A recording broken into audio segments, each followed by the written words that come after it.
Belilah perusahaan yang memperkaya semua pemegang sahamnya dengan adil. Janganlah membeli perusahaan yang hanya memperkaya pemegang sahamnya yang merangkap sebagai komisaris dan direksi. Oke, jumpa lagi dengan Edwin di channel Analisis Laporan Keuangan. Untuk sesi kali ini saya mau bahas KLB Pharma ya, KLBF 2025 Q3 ya. Kita lihat nih kinerjanya apakah yang sekarang bagus atau enggak ya, kita cek bersama-sama. Jadi kita disclaimer dulu, jadi video ini disusun oleh saya, Edwin, dengan tujuan sharing analisis dari sudut pandang pribadi saya. Jadi isi materi ini sifatnya hanya edukasi dan informasi umum, ya, bukan rekomendasi investasi dan tidak dimaksudkan sebagai ajakan beli, jual, atau hold saham yang dibahas ya, KLBF. Nah, jadi setiap keputusan investasi itu adalah tanggung jawab masing-masing teman-teman ya. Jadi teman-teman harus do your own research, silahkan analisis lebih lanjut kalau memang perusahaan ini menarik ya. Jangan jadikan analisis saya ini sebagai analisis yang utama. Nah, jadi gitu ya, untuk Kalbe Pharma nih ceritanya, kalau memang saya mau beli nih si Kalbe gitu ya. Sebelum saya beli pasti saya cek dulu dengan 3 kriteria utama saya. Yang pertama itu adalah perusahaan yang bagi dividen ya. Nanti kita harus cek dulu nih perusahaan bagi dividen atau enggak. Kenapa? Gitu ya, karena perusahaan yang bagi dividen adalah perusahaan yang sudah terbukti untung dari bisnisnya. Gitu ya. Jadi keuntungannya itu disisihkan gitu ya. Nah, lalu dibagikan kepada kita pemegang sahamnya, bisa kita nikmati gitu. Dan pastinya gitu ya, perusahaan tersebut ya bukan untung di atas kertas saja ya, jadi bukan perusahaan kaleng-kaleng, perusahaan yang remeh-temeh gitu ya, jadi bagus gitu. Nah, lalu perusahaan yang bagi dividen itulah perusahaan yang pro kepada kita pemegang sahamnya.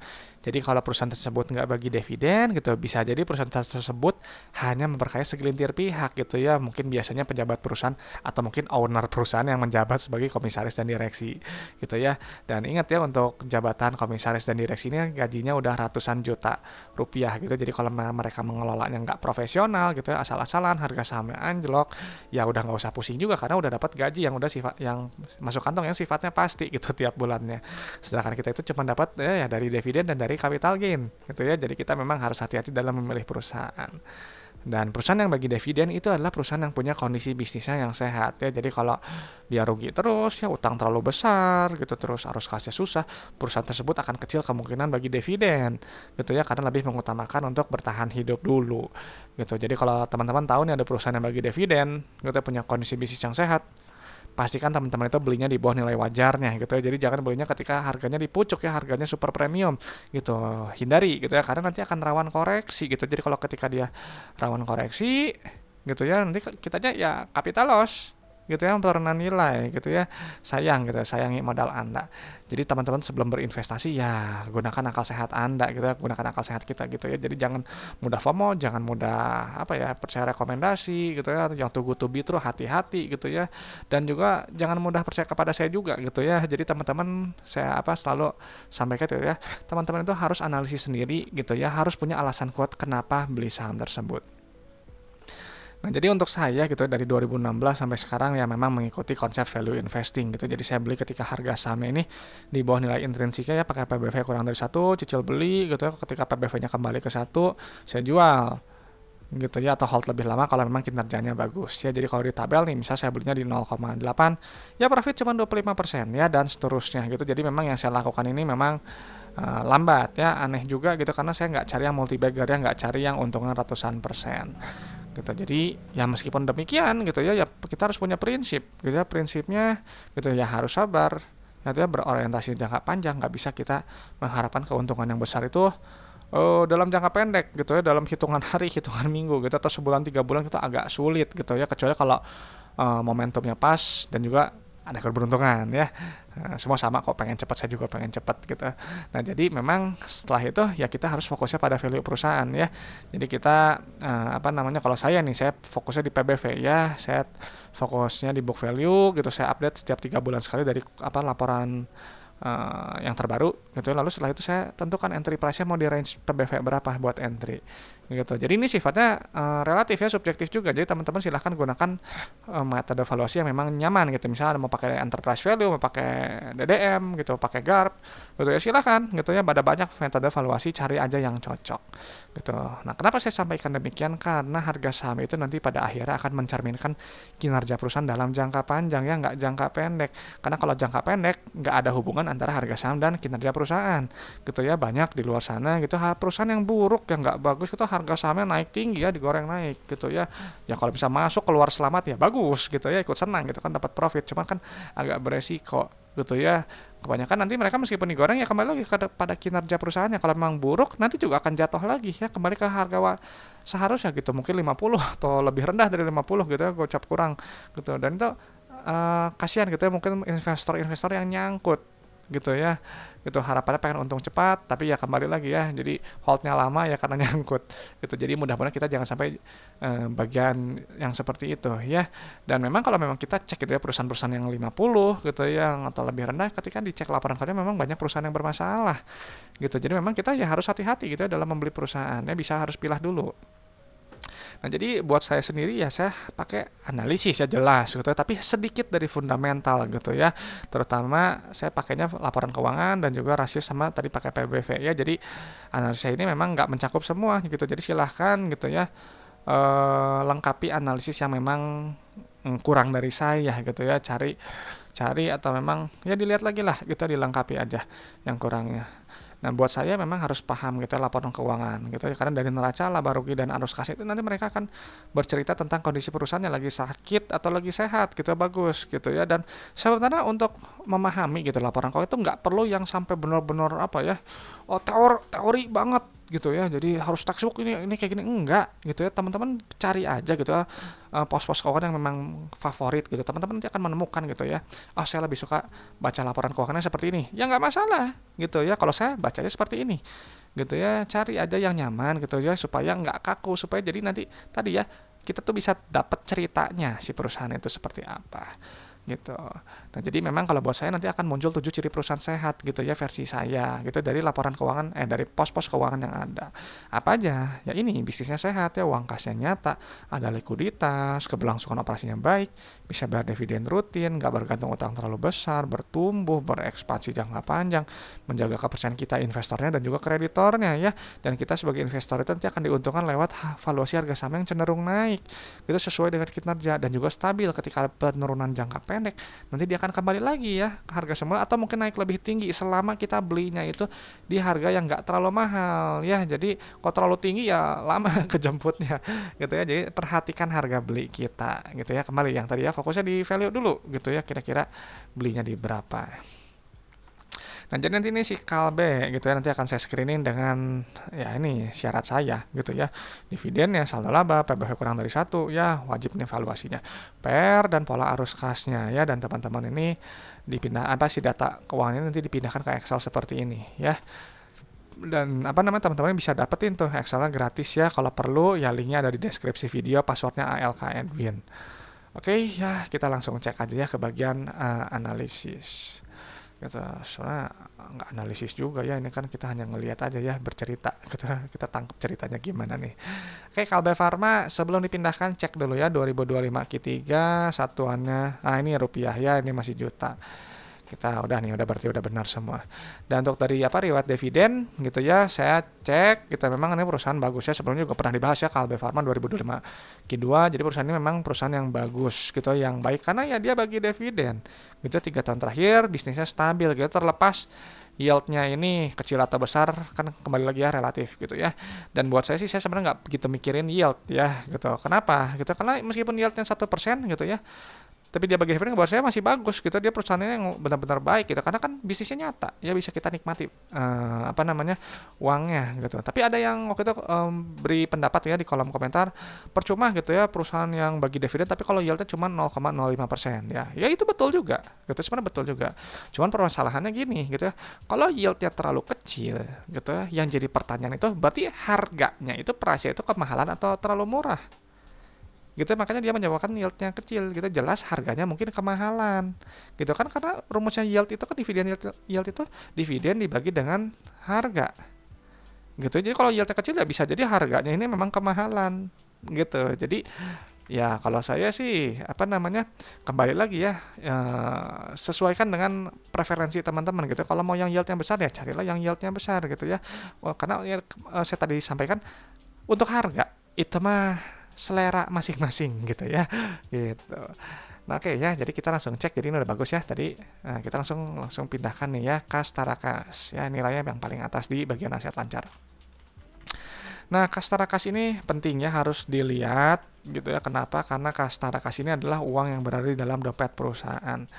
Jadi kalau misalnya apa punya uang kas gitu ya, teman-teman punya uang di dompet itu kan ada fungsinya. Ya untuk di perusahaan itu fungsinya si kas ini untuk bayar operasional ya, untuk bayar ekspansi usaha dan juga untuk bayar pinjaman ke bank. Jadi kalau nilainya sedikit gitu kecil, uang kas sedikit ya ini bisa terganggu salah satu atau semuanya.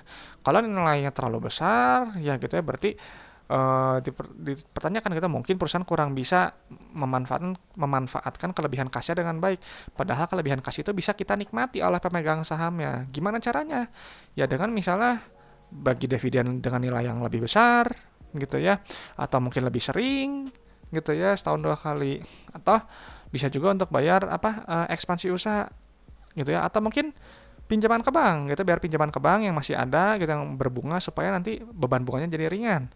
Atau yang terakhir ya udah buyback saham aja, simple gitu ya, untuk mengurangi faktor pembagi dari si earning per share dan juga dividen per share-nya. Jadi di laporan keuangan nanti EPS-nya lebih besar dan kita dividen per share juga lebih mantap, kita nilainya lebih besar juga. Gitu. Jadi cari yang pro kepada pemegang sahamnya gitu ya, itu buat saya. Nah, untuk ekuitas gitu kita langsung cek ke bagian saldo laba ya. Nah, ini menarik ya nih. Nah, ini contoh perusahaan yang bagus gitu, saya bilang kenapa? Lihat nih, ada saham treasury gitu ya kan, tuh dia mengurangi modal ya kan. Jadi pembaginya tuh lihat tuh ya. Kan jadi kan kalau misalnya kita tadi ya contoh earning per share kan, earning dibagi dengan jumlah saham beredar. Nah, sekarang dikurangi oleh faktor pengurang apa nilai pengurangnya kan, jadi nilainya lebih kecil, jadi nilai EPS-nya lebih besar, ya, dividen per share lebih besar. Gitu aja, simple. Tadi ya kita langsung cek ke bagian saldo laba. Nah, saldo laba ini harus kita lihat. Itu selalu wajib sekali buat saya gitu. Kenapa? Karena saldo laba ini adalah total akumulasi keuntungan yang telah dihasilkan perusahaan gitu ya, dari semenjak perusahaannya berdiri sampai sekarang 2025 Q3 gitu ya. Jadi si Kalbe Farma ya dari dulu pertama kali beroperasional, pertama kali berdiri sampai sekarang 2025 Q3 telah menghasilkan total profit sebesar 24 triliun. Gitu ya, dia bagus, ada perusahaan memang sudah terbukti untung, terbukti profit, bisa bagi dividen gitu. Kalau rugi terus biasanya nggak ada saldo laba gitu, adanya defisit atau akumulasi kerugian. Buat apa gitu kalau di mata saya perusahaan yang defisit, yang saldo labanya negatif, itulah perusahaan yang bermasalah. Ya jelas dong rugi melulu ya, saya nggak akan cari perusahaan yang seperti itu ya, terlepas dari harga sahamnya nanti digoreng naik gitu, saya nggak peduli gitu ya. Nah setelah itu gitu ya, kita langsung cek di bagian total ekuitasnya yang subtotal yang ini. Nah ini kita pindahkan dulu gitu ya. Beberapa kali kadang saya sampaikan gitu ya, kadang agak tricky gitu ya kalau laporan keuangan ini seperti ini gitu ya, satuannya rupiah kan angkanya jadi banyak gitu ya, rawan salah gitu. Nah ini kita lihat ya, nah udah benar gitu ya. Nah di sini kita lihat ya, ada yang namanya rasio saldo laba terhadap modal awal ya. Dan ini menarik gitu ya, kenapa? Karena di sini rasio saldo laba terhadap modal awal itu ini 49 kali gitu ya. Artinya si perusahaan ini Kalbe Farma itu telah menghasilkan total profit itu sebesar 49 kali modal gitu ya. Jadi kalau misalnya teman-teman modalnya 1 miliar nih ya, bisnisnya 1 miliar, nah lalu diputar tuh usaha dari dulu sampai sekarang telah misalnya total profitnya 49 miliar gitu, dan ini di luar dividen itu, ini perusahaan bagus sekali gitu ya, dia sudah terbukti untungnya bertemu, udah balik modal juga ya, ini naiknya signifikan sekali ya gitu, bagus. Nah ini aja hitungannya tuh kan modal 400 ya, jadi sekian gitu, bagus gitu ya. Nah lalu gitu ya, dari untuk PBV nya gitu ya, ini PBV memang agak mahal ya buat saya. 2,6 gitu. Kalau saya cari yang di bawah 1 gitu. Cuma kembali relatif ya PBV-nya. Nah, setelah itu kita langsung cek ke bagian laba rugi ya. Nah, di laba rugi gitu. Nah, ini nih. Di laba rugi ini apa namanya? Yang saya cek biasanya cuma 3 ya, revenue, gross profit sama net profitnya. Gitu. Nah, ini kita lihat ya. Ini lihat nih ya. Ini ada kenaikannya net sales-nya, revenue-nya. Perusahaan yang bagus ya adalah perusahaan yang bertumbuh. Gitu caranya ya dilihat dari revenue yang cenderung naik. Kalau dia naik, dia cenderung naik gitu ya. Artinya barang atau jasanya yang ditawarkan oleh perusahaan ini dia dibutuhkan oleh customer ya, disukai oleh customer gitu. Customer senang makanya beli terus. Nah, si pendapatan ini nanti dikurangi oleh harga modal barang atau jasa. Ya, nanti akan dapat nilai laba brutonya yang ini. Nah, ini penting si laba bruto ini karena ini adalah inti efisiensi perusahaan gitu ya, untuk melihat kemampuan perusahaan ini menempatkan nilai gitu, nilai jual barang atau jasanya di atas harga modalnya gitu. Jadi apa namanya, misalnya nih ya. Nah, ini kan nih margin laba kotornya kan ini 40%. Jadi teman-teman jual barang 100.000, modalnya 60.000, dapat laba kotor 40.000. Gede kan? Gitu ya, marginnya tebal. Gitu. Jadi semakin besar margin ini GPM, maka semakin besar untuk net profit karena nanti si laba bruto ini nanti dikurangi oleh ini nih, beban penjualan, beban umum, beban bunga, bla bla bla, nanti keluar laba bersih ya. Nah, ini laba bersih ini angka final lah, inti dari laporan laba rugi ya perusahaan ini untung atau enggak. Nah, ini kita pindahkan dulu ya. Oke, nah nanti keluar nih pernya. Nah, ini pernya 17 ya, buat saya masih kemahalan ya, masih di atas 15 kalau saya carinya yang di bawah 15 gitu. Tapi ini ya memang perusahaan bagus kok gitu ya, agak susah carinya kalau misal pernya kurang 15 sama PBV-nya kurang dari 1 gitu. Nah, setelah itu kita cek ke bagian ini ya, laporan arus kasnya gitu ya. Jangan lupa gitu, ini suka dilupakan gitu ya, di berita-berita suka terlupakan. Nah, ini kita untuk memvalidasi si laporan laba rugi ya, terutama di pendapatannya. Nah, ini kita pindahkan dulu penerimaan kasnya, yang ini nilai yang paling atas gitu ya. Nah, penerimaan kas ini gitu ya harus kita lihat kita karena itu menilai gitu ya kemampuan perusahaan ini mengumpulkan atau menagih uang kas dari customer. Dan ini rasionya bagus ya, di atas 100% gitu. Jadi bisa teman-teman jual barang 100 juta. Nah, customer bayarnya 108 juta. Ternyata ya ada selisih 8 juta lebih besar. Artinya kan bisa jadi 8 juta ini dari mungkin piutang yang sebelumnya belum terbayar ya, belum tertagih. Gitu, ini bagus gitu, cari yang rasio mendekati 100% seperti ini ya. Gitu. Jadi kan si Kalbe Pharma nih, dia mengaku pendapatan ini 25,9 triliun ya. Nah, tapi uang diterima itu 28,1 triliun. Bagus, ada selisih 3 triliun yang gitu. Katakanlah 3 triliun. Ya.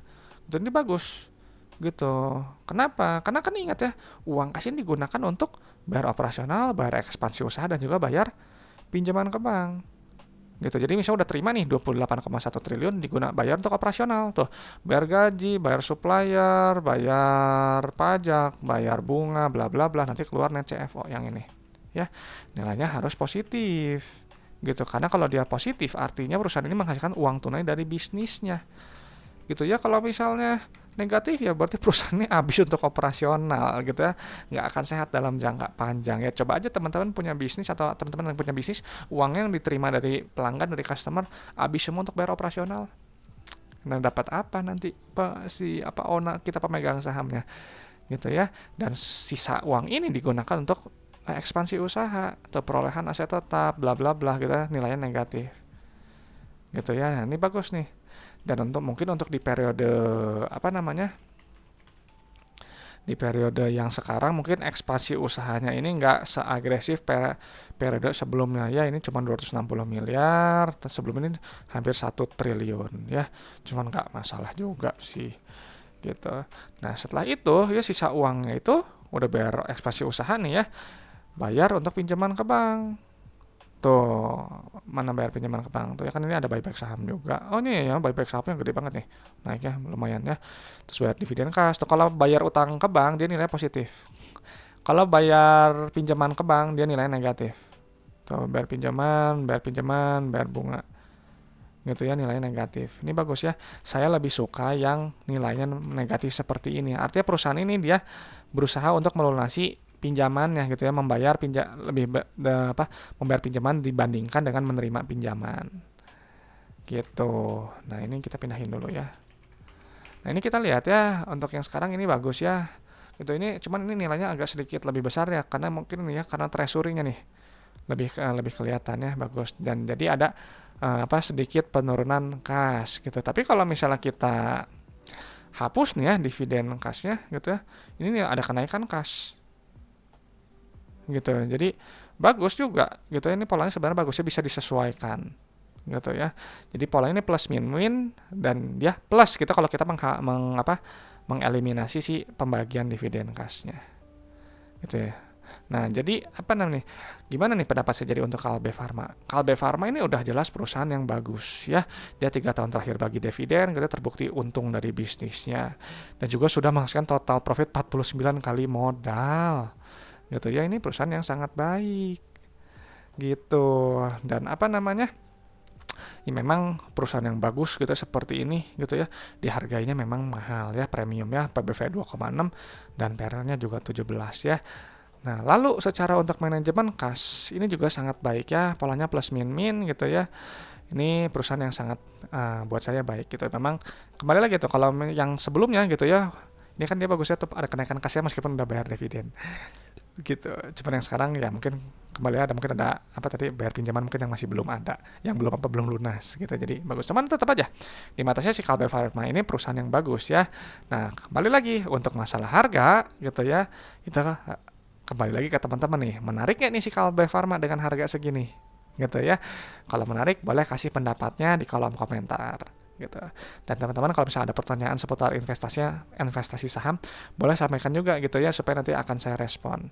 Dan untuk saham request saya pending dulu sampai minggu 1 atau minggu 2 bulan Desember ya, karena masih ada saham-saham prioritas yang harus saya bahas ya, dari sekarang hari ini sampai mungkin November full gitu ya. Jadi untuk request ya nanti ya di Desember gitu ya. Dan itu slotnya sebenarnya banyak gitu ya, karena kan hampir 100 lebih gitu ya. Jadi silahkan gitu ya request saham-saham yang memang mau gitu. Oke teman-teman, mungkin saya rasa itu aja gitu ya sharing dari saya untuk Kalbe Farma. Mudah-mudahan sharing dari saya ini bermanfaat gitu ya, dan juga bisa memperkaya pandangan teman-teman dalam menilai suatu perusahaan gitu.